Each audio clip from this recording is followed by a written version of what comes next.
1 जुलाई, जो कि पूरे विश्व में डॉक्टर दिवस के रूप में मनाया जाता है, मैं खुद सोच रही थी कि कुछ अच्छा आयोजन होना चाहिए। आखिर तो स्नेह, सम्मान, प्यार दिखाने से, बांटने से, देने से एक अच्छी सी फीलिंग तो जरूर आती है। कई बार हम लोग कुछ चीजें तो विदेश की भी बेहतर है, ऐसा नहीं है कि अच्छी नहीं है। वैसे हमारे यहाँ रोज मदर्स डे है, हमारे लिए कोई स्पेसिफिक डे की जरूरत नहीं है। हम रोज अपने माता पिता का सम्मान करते हैं, घर के बड़ों का आदर करते हैं, पर फिर भी कभी एक दिन कोई ऐसा होता है तो थोड़ा सा एक्स्ट्रा करते हैं। उस दिन माँ को भी पता चल जाता कि अच्छा आज वो वाला दिन है। तो ऐसे ही आज डॉक्टर्स के लिए जो दिन है, तो मैं आज विशेष रूप से आपको बधाई, सम्मान और ढेर सारी शुभकामनाएं और धन्यवाद देना चाहूंगी कि जब आपकी की हुई सेवाओं के रिटर्न में हम और तो कुछ नहीं दे सकते, पर हां, मन से किया हुआ एक प्रेम भरा धन्यवाद जरूर दे सकते हैं।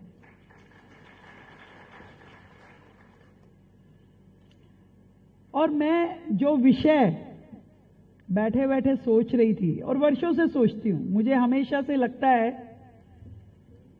किसी प्राइवेट इंस्टीट्यूशन में काम करना और एक गवर्नमेंट इंस्टीट्यूशन में काम करना दो अलग बड़े बड़े टास्क हैं। प्राइवेट इंस्टीट्यूशन में आपको मॉनेटरी टारगेट्स दिए जाते हैं कि भी आपको इतना टारगेट पूरा करना है। कई बार ऐसा होता है कि ऑपरेशन नहीं भी करना हो तो डॉक्टर कहते करना पड़ेगा, टारगेट पूरा करना है।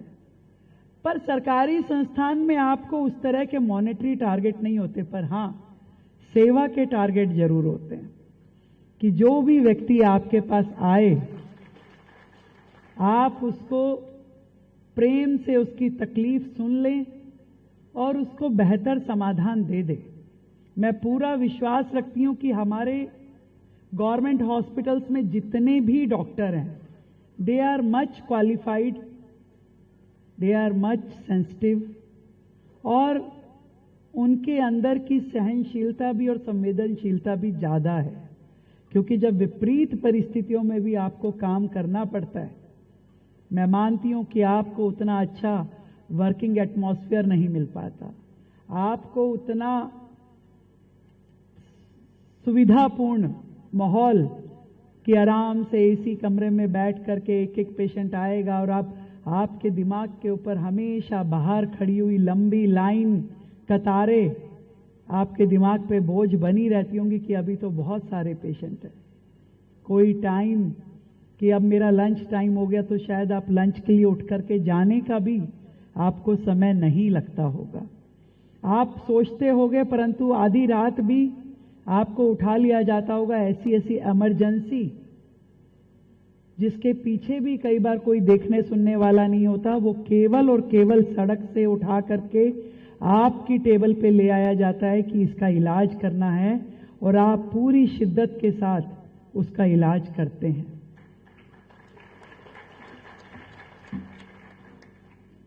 ऐसी परिस्थितियों में काम करना, मैं पिछली बार जब मौलाना आजाद आई थी तो मेरे सामने इस हॉस्पिटल की सारी तकलीफें रखी गई।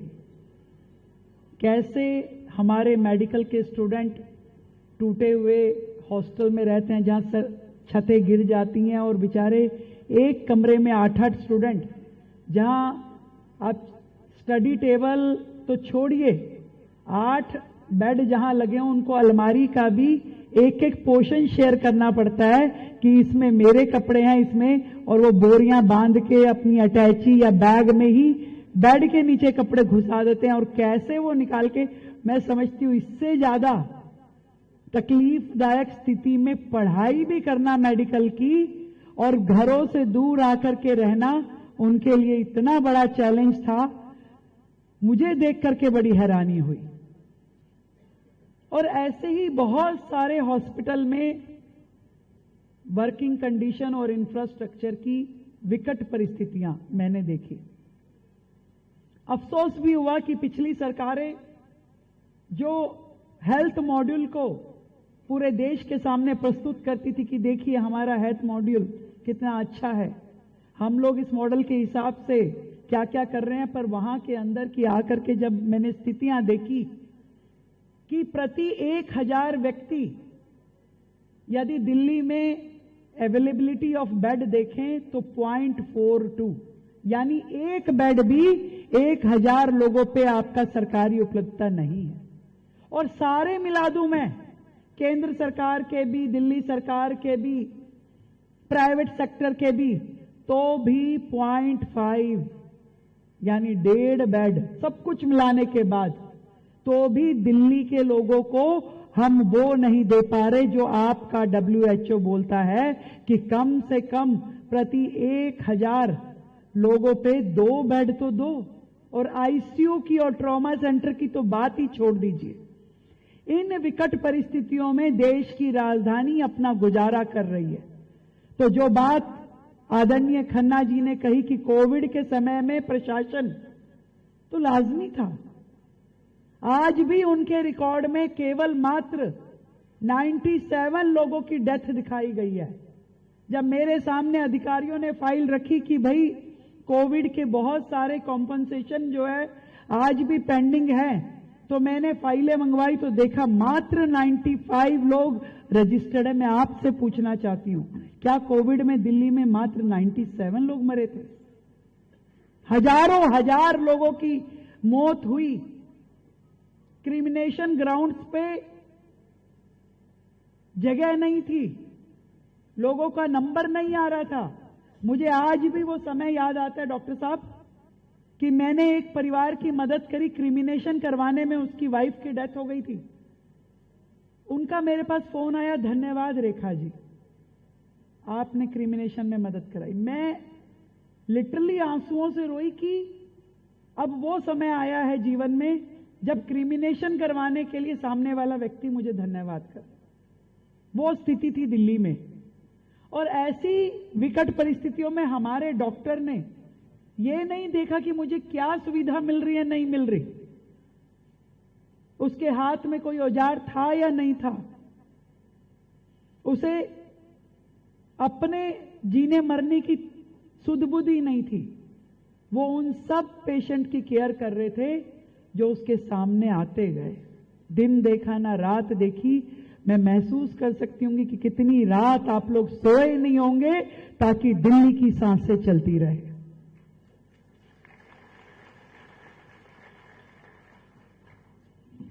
और जब मैंने आज का थीम देखा कि इस डॉक्टर डे का थीम क्या है, behind the mask who heels the healer,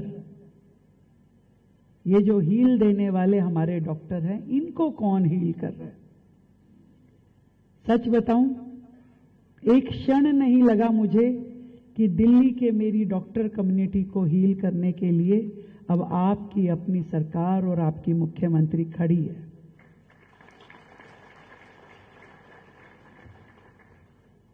मैंने अपनी पूरे डिपार्टमेंट के साथ बैठ करके, सरकार के साथ बैठ करके एक एक चीज जो हमारे इन हॉस्पिटल्स में होनी चाहिए, चाहे वो इंफ्रास्ट्रक्चर की दृष्टि से हो, चाहे अपडेटेड मशीनों की दृष्टि से हो, चाहे पेशेंट्स के लिए बेड बढ़ाने हो, आईसीयू बढ़ाने हो, चाहे वो 24 परिसर जो आधे अधूरे लाखों करोड़ों रुपए की लागत के बाद यूं ही सालों से बंद पड़े हैं, उनको रिवाइव करना, उनको बनाने का काम हो, चाहे हमारे पूरे के पूरे हॉस्पिटल, पहले एक एक हॉस्पिटल के ऊपर एक एमएसबी नहीं दिया गया था।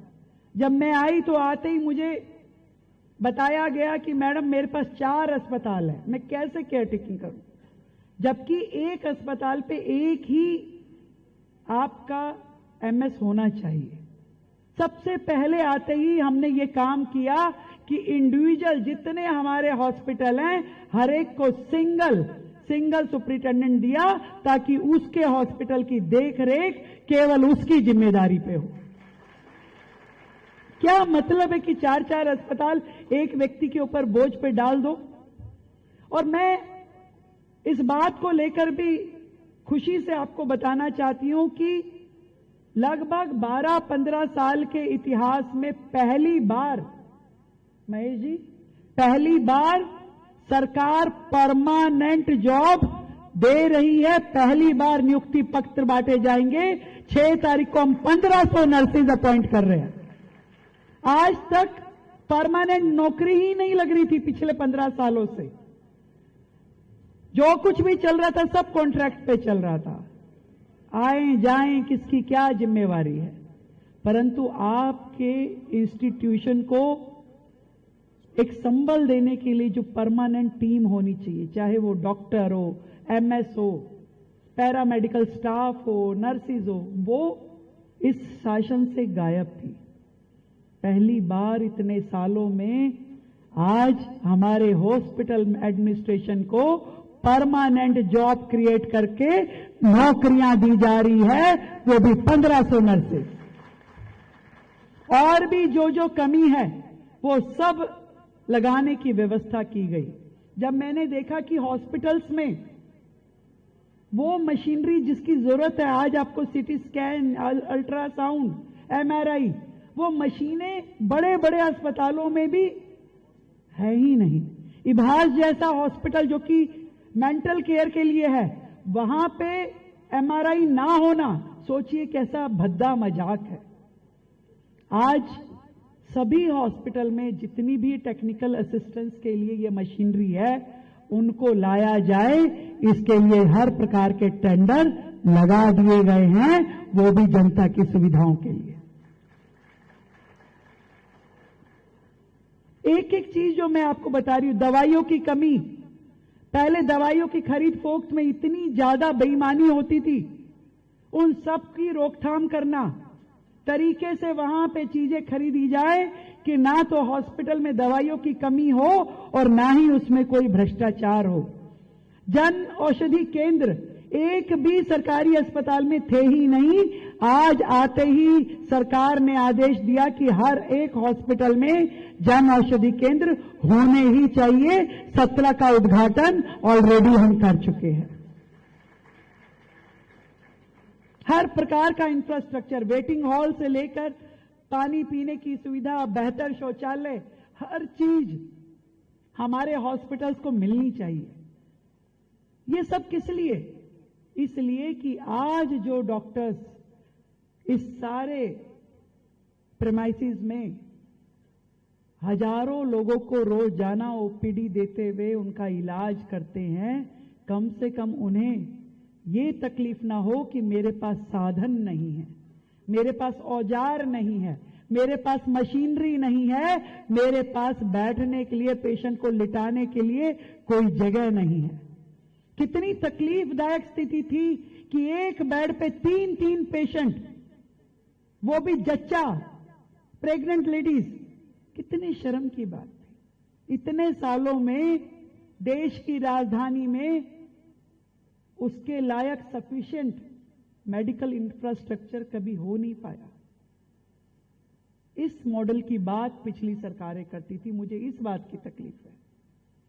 मैं इतना विश्वास दिलाती हूं आज हमारे सभी डॉक्टर्स, जिनका धर्म ही सेवा है, जो लगातार दिन रात दिल्ली की सेवा करने में लगे हैं, दिल्ली के लोगों को जीवन देने में लगे। और इस बात से मैं पूरी तरह सहमत हूं कि ईश्वर क्योंकि हर जगह नहीं हो सकता, इसीलिए ईश्वर ने डॉक्टर के रूप में आप सबको धरती पे भेजा।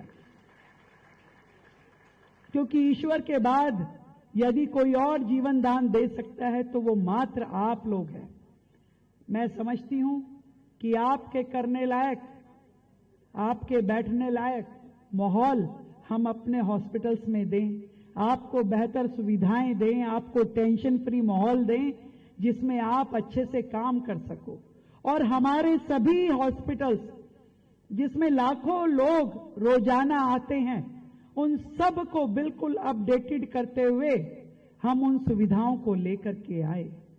मैं आदरणीय देश के प्रधानमंत्री नरेंद्र मोदी जी का कोटि कोटि धन्यवाद करती हूं, जिनकी सोच, जिनका विजन इतना वास्ट है कि वो स्वास्थ्य को केवल नीतियों का विषय नहीं मानते, वो इसे एक जन आंदोलन मानते हैं। और एक गार्जियन के नाते हर पल हर क्षण ना केवल सिस्टम को अपडेट करना, बेहतर इंफ्रास्ट्रक्चर क्रिएट करना, जिस तरीके से पहले पूरे देश में एक एम्स होता था, आज हर राज्य का अपना एम्स बनता जा रहा है।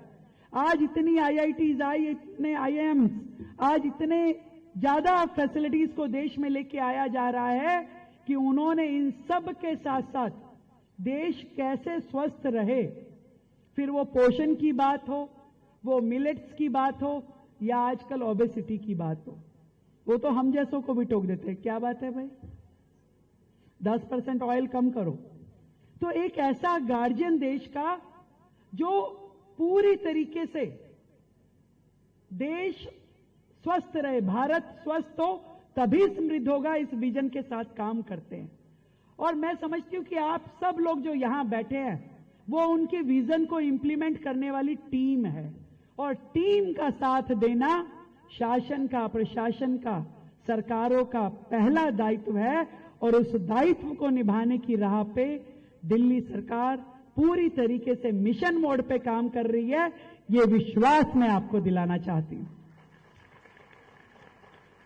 ढेरों बधाई संत ईश्वर फाउंडेशन को आज इस सुंदर आयोजन को करने के लिए, पूरी टीम को बधाई देती हूं। और बहुत ही सुंदर प्रदर्शनी आप लोगों ने बाहर लगाई, जिससे ये पूरा देश का एक इतिहास पता चलता है कि हमारे देश में चिकित्सा विज्ञान कितना चरमोत्कर्ष पे था। आज जो चीजें मेडिकल साइंस में लोगों की समझ में नहीं आती, वो लोग मात्र एक नस को 2 सेकंड पकड़ के आपके पूरे शरीर का एक्सरे करके बता देते थे कि भाई आपके शरीर में ये त्रुटि है और इसको इस तरीके से ठीक किया जाएगा। तो हमारा देश का आयुर्वेद, हमारे देश का चिकित्सा विज्ञान इतना समृद्ध है, और वो आज कहीं ना कहीं हमारे पूरी मेडिकल फैकल्टी में झलक उसकी आती है। इसके लिए भी मैं आप सबको ढेर सारी बधाई देती हूं। मिलकर के काम करेंगे। मौलाना आजाद की एमएस महोदय यहां बैठी हैं। मैं आपको विश्वास दिलाती हूं कि जो वादा आपसे किया गया है कि हमारे इन सभी मेडिकल स्टूडेंट्स के लिए नए हॉस्टल बनना और वर्तमान की जितनी बिल्डिंग्स हैं उनको ठीक करना और इस पूरे के पूरे प्रीमिसेस से एंक्रोचमेंट्स को हटाना सरकार का दायित्व है, और कोई चीज इसमें हमें रोकने वाली नहीं है। इन बच्चों